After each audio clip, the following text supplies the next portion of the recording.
Ô, a Graciana não tá gostando nada da Aline. Sério? Tava conversando com ela lá agora, que ela... Não, falando que ontem ela viu outro negócio da Aline, desnecessário, que se o Preto não fosse hoje, votava nela. Achei ela mulher foda, mas... ela tá fazendo cagada. Ela não falou? Hã?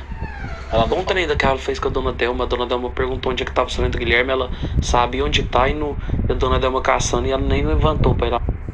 Primeiro a pessoa elogia, depois critica, né? Graciane é uma cobra. Já tá espalhando a fofoca que ela aumentou.